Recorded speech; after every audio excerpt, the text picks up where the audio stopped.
안녕하십니까, 박사입니다. 폴란드에 인접한 우크라이나 본인에서 쓰레기로 위장한 수상한 화물이 발각됐습니다. 보시는 전자회로 기판들은 모두 서방이 공유해준 장비에서 뜯어낸 것입니다. 우크라이나 검찰이 단속한 전자기판은 무려 45톤에 달합니다. 이 회로 기판에서는 금, 백금, 은을 녹여 추출할 수 있는데 그 가치가 20만 달러에 달합니다.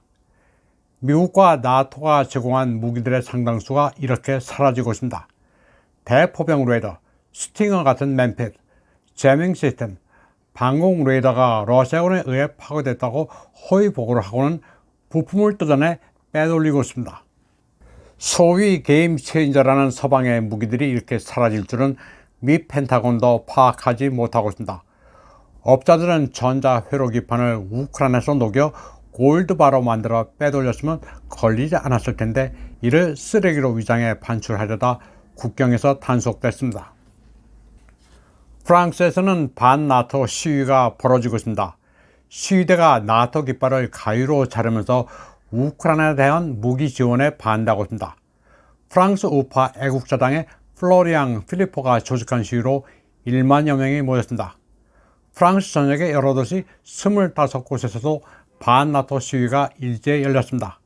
시위대들은 프랑스 국교와 함께 평화를 원하며 우크라이나에 전투기, 전차, 미사일을 주면 안 된다는 피켓을 들었습니다. 그리고 나토 탈퇴 구호와 함께 마크롱의 전쟁, 그리고 3차 세계대전을 원치 않는다고 외쳤습니다.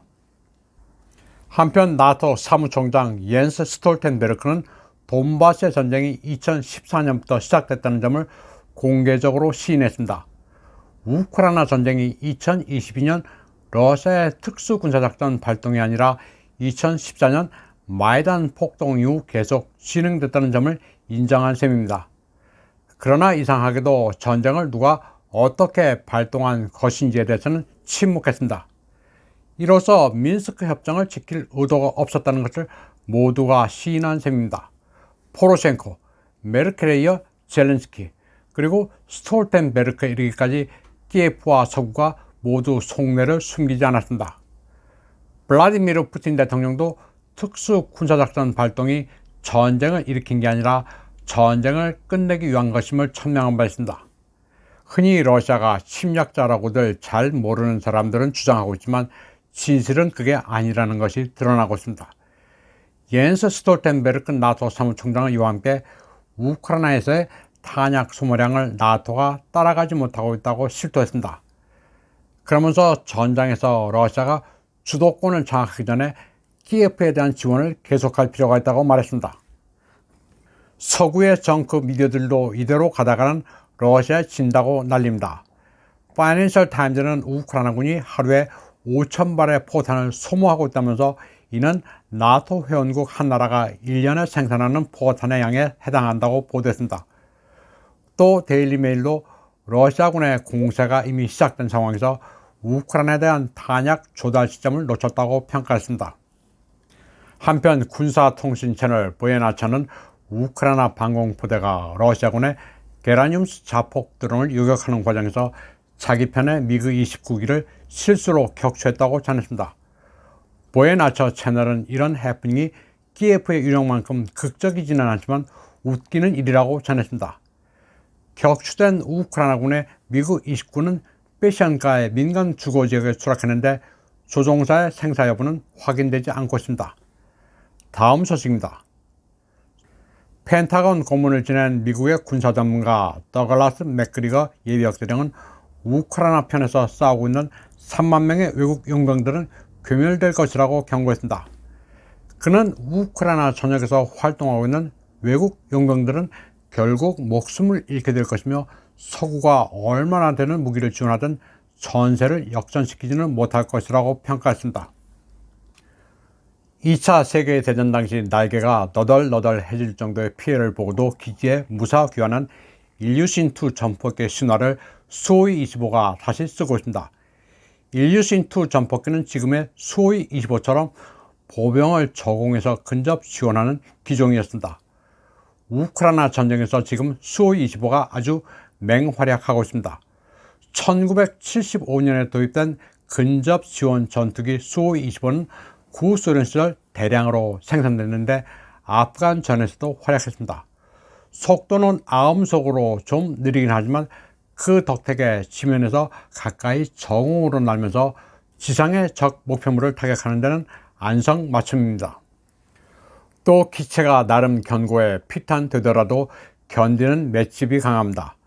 엔진에 불이 붙어도 그대로 날 수가 있습니다. 특수 군사작전이 시작된 이래 러시아 항공우주군은 개량형인 수-25 SM-3를 대량으로 배치해 운용하고 있습니다. 원래부터 강력한 무장에다가 위성 항법과 전자전 장비를 보강했습니다. 러시아판 GPS인 글로나스 항법 수신기를 장착해 지도와 10m 오차 범위에서 비행할 수 있습니다. 또 비텝스크라고 하는 전자전 장비로 자동으로 피해를 식별할 수도 있습니다. 바그너 그룹의 프리고진도 수-25의 성능을 극찬했습니다. 아르점스크 지역에서 바그너가 운용하던 수-25 한 대가 피격됐지만 엔진에 불이 붙은 채로 기지에 무사 교환했다면서 전설을 다시 썼다고 말했습니다. 2022년 9월 노르드 스트림 2 천연가스 파이프라인 폭파의 배후가 미국이라고 폭로한 세이무어 허쉬가 우크라이나 전황 보도와 관련해 한마디 했습니다. 참고로 허쉬는 미 해군의 다이버들이 파이프라인에 폭탄을 장착했다고 폭로했습니다. 그는 뉴욕타임즈와 워싱턴 포스트의 우크라이나 전쟁 기사는 현실과는 동떨어져 있다고 워넛 팟캐스트 방송에서 말했습니다. 그는 사례를 특정하지는 않았지만 키예프와 미국 미디어들이 전쟁을 묘사하는 것은 사실과는 다르다고 말했습니다.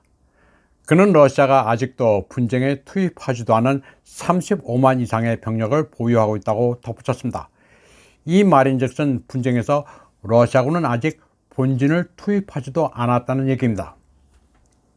워싱턴 포스트는 러시아군의 공세가 임박함에 따라 우크라이나군이 전 전선에 걸쳐 이에 대비하는 사태로 내몰리고 있다고 보도했습니다. 그런데 가장 고민은 러시아군의 주공이 어느 쪽인지 알 수 없다는 점이라고 지적했습니다.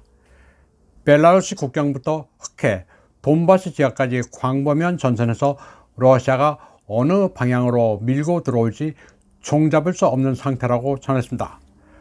바흐무트에서 러시아군이 막대한 포병 화력을 퍼붓고 있지만 성동격서로 나올 수도 있다는 점에 우크라이나 참모부는 우려하고 있습니다.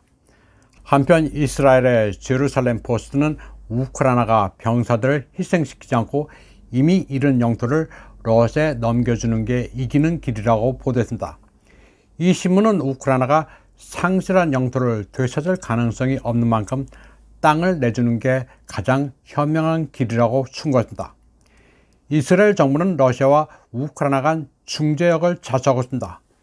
그런 만큼 이 같은 제루살렘 포스트의 보도는 이스라엘 정부의 스탠스를 반영하고 있는 것으로 볼 수 있습니다. 이번 방송은 여기까지 하겠습니다. 시청해주신 여러분 감사합니다.